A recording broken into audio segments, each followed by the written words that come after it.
Well, welcome to today's rant. Brilliant sunshine, phenomenal day. I am warm, toasty actually. It's not that warm out here, but we have these incredible hoodies in our bookstore now, and they have a zipper on them. They're not those that are just a pullover, which I love having the zipper. You can, sometimes it's too hot when you have it on, you can unzip it, but it still has the big pockets, and this thing is so well insulated. It's one of the best made ones I have ever had, so I love this thing. You can get them through our bookstore. If you can't think of what to get a friend or whatever, this will make a great gift. And they're available. You can go there. I don't know how much they are. I don't keep up with things like that, but we always have great deals. We try to give the best deals we can in our bookstore.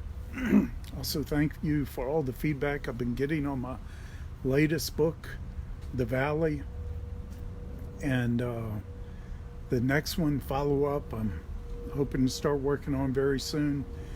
But of course, there's one other issue that's come up today, and I think it's the president's Next Step program, prison reform, that it's crazy, but I mean, it's got almost complete, total bipartisan support right now, except for Mitch McConnell, the head of the Senate, who said he's not even going to present it for a vote this year.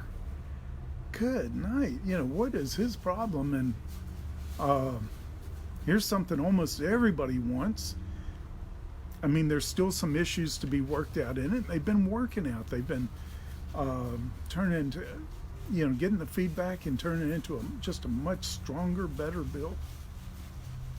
But it corrects a lot of serious injustices in our system that were mostly created in Bill Clinton's prison reform thing.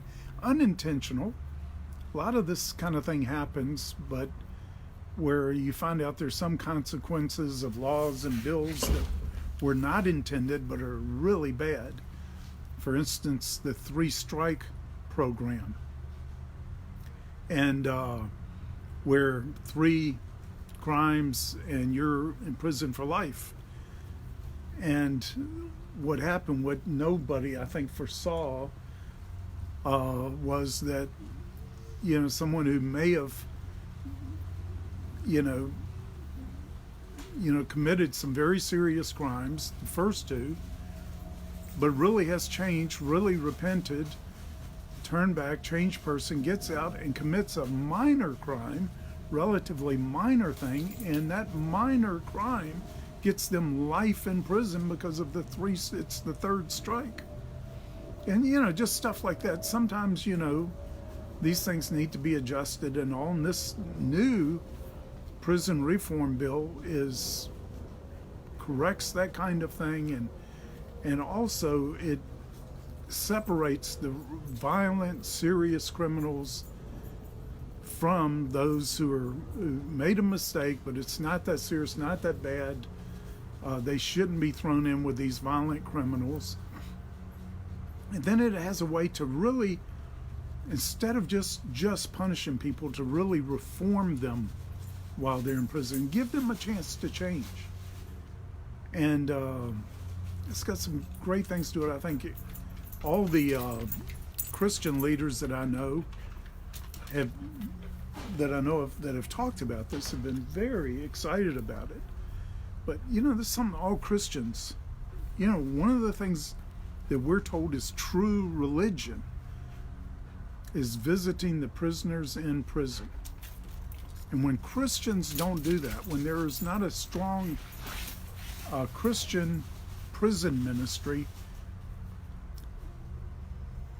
radical Islamists and people like that fill the vacuum. This is where many in our country who are creating the worst problems in our country today, they were radicalized in prison. And you hear so many stories. Jim Baker, while he was in prison, he talked about how it was the greatest experience he ever had as being a part of the body of Christ. He had some bad experiences with really terrible, Christians writing him terrible letters and everything else. But in prison, with that fellowship of Christians he had there, he said it was the greatest experience with the body of Christ, or as a part of a body, that he had ever had. And of course, he had his whole theology turned upside down. He spent days and days just reading the Bible. Then he would just read the words of Jesus all the way through and do different things that really impact his life. And well, there are things that while people are set in that place, there are things that can help them reform and help them to come out, and then to provide incentives for companies to hire them and all. Because once you've been in prison, it is really super hard to get anybody to hire you.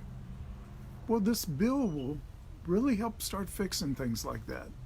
So I encourage you to call Mitch McConnell's office. Email him. You can go on and get his email and email him. Tell him he needs to get this bill presented for a vote this year. And now it's got bipartisan support. It should fly right through. The House has already said, we're in, we'll do this thing. And all it needs is for the Senate to present it as a vote, and then the president will sign it. Anyway, this could be a big, big Christmas present for our whole nation. This could not just reform prisons, but reform many things in our culture that are sources right now that where evil is getting into our culture and our nation. And this can help address some of those things. I'm just saying, thank you for joining me for today's rant.